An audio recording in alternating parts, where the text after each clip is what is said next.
well, they suck and we'll win and God will bless us and we'll stand and be proud of ourselves at the end of the day, and they won't be able to sleep at night because they don't know what they believe and they're so weak.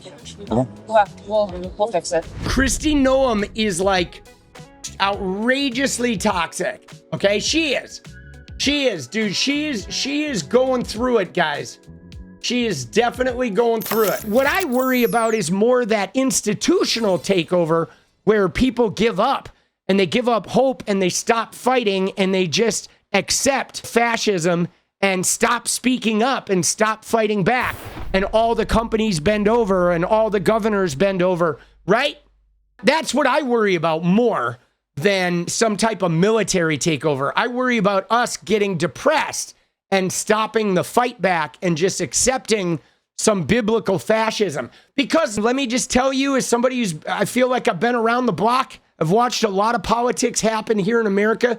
The worry that I see is less about like Trump administration and like authoritarian government. I worry more about the Christian shit, okay? About like every kid growing up being forced to recite the Bible and kids growing up being forced into conversion camps and shit, conversion therapy, right? And PragerU becoming the educational standard of all of our grade schools, to where kids are raised to like pledge allegiance to the flag and the MAGA movement. And then like everybody like that super crazy, like Jesus freaky Christian Taliban shit. That's kind of what scares me more, is like non-Christians being put in alligator Alcatraz. Definitely don't want a theocracy.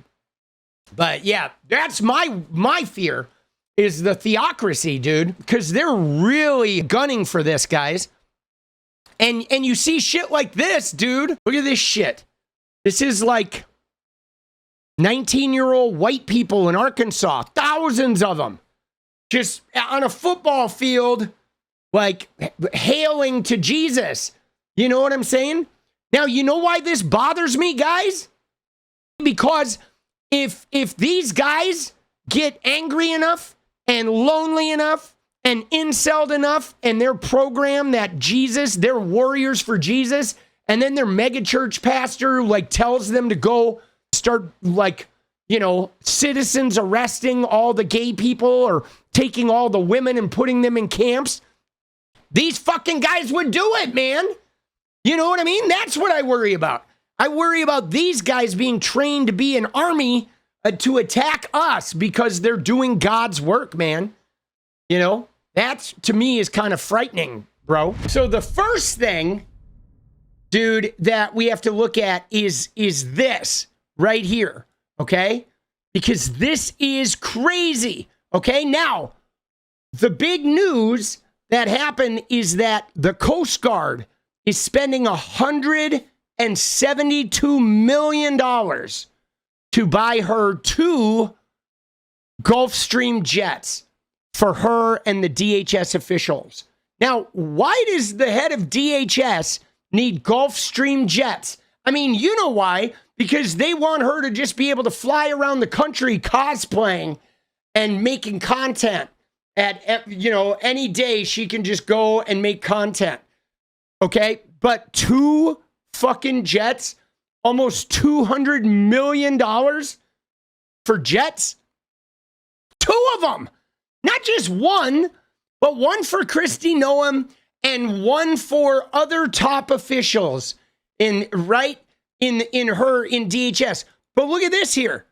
Dude, FEMA hasn't even approved the Helene buyout program. Okay? Right? So like, wow, that's crazy. So her agency isn't even taking care of North Carolina. This is an accident that happened ages ago, right? They're not even taking care of North Carolina, right? But they're buying her $200 million worth of jets. Huh. That's really interesting. Yeah, we can't even get started on Texas.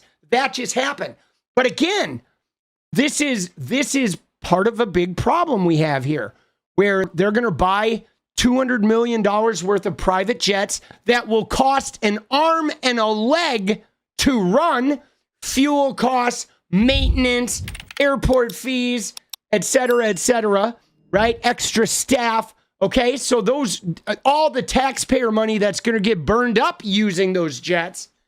And then meanwhile, people in North Carolina aren't even getting their FEMA money. And in fact, what are they going to do? They're then going to blame this in some way. They'll probably say, oh, it's Joe Biden's fault, right? Dude, that is beyond toxic. Beyond toxic. But dude, look at that photo, bro. Oh, Jesus, dude. Dude, she looks grizzled, dude. Doesn't she look grizzled? We can barely afford groceries, and she's getting 2 private jets. 2. Not 1, guys, but 2. Dude, she looks like pretty rough, bro. Like 10-foot pole kind of rough. Look at those jets. Those are some nice jets, man. Jesus Christ, bro. But here's the other problem. Oh my God, dude. Dude, what is going on? Jesus, dude. She got the, like, she went in and said, give me the Laura Loomer, bro. Dude, that is brutal. $40 billion to Argentina. They're going to spend nearly $1 billion overhauling Trump's Qatar jet. $250 million on the ballroom. $150 million on him golfing.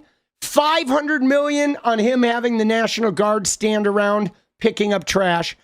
$200 million on Kristi Noem's jets, but none for us. Now, here's the other problem that I have right here is look at this. Look what's happening as we speak, guys. So, like, Kristi Noem has been going down to Argentina. This is a couple months ago, but she's been going to Argentina. Why is Kristi Noem going to Argentina? That's weird. Why is Kristi Noem going to Argentina? Why is she taking her lover? Okay. Why is she taking her lover, Corey Lewandowski, her adulterous lover, with her to go horseback riding in Argentina? What is the point of that? Dude, don't cry for me. That's problematic, guys. And this is her back in July. Right? She's horseback riding in Argentina. Look at that. My first time riding an Argentinian bred horse. Yeah, okay. Thank you, Kristi Noem. We're paying for that shit. Okay? Dude, does she have to go to Argentina to ride horses? You know what I mean? And like, does she have to take her adulterous lover? I mean, there's I guess a lot of bareback going on that Argentinian trip, right? Dude. Oh, fuck, bro. A lot of bareback happening down in Argentina, guys. You got the horse bareback. You got the Lewandowski bareback. There's just a lot of barebacking happening. Dude, yikes. That is rough, dude. Dude, I'm curious about the ballroom, guys, because I was just thinking, why is it $300 million for one room, bro? I'm sure that there is a bunker of some sort going on there. You know? I mean, there's gotta be, right? There's no way $300 million for just one building like that. It's just not possible, bro. People have built like large commercial buildings for $300 million. You know what I'm saying? You can build an entire city block of like commercial building, fully, you know, outfitted for restaurants and a hotel. You could build a fucking hotel, an entire hotel for $300 million. There's no way that construction is just for a room, a ballroom with tables. There's no fucking way, bro. Not a chance, boss.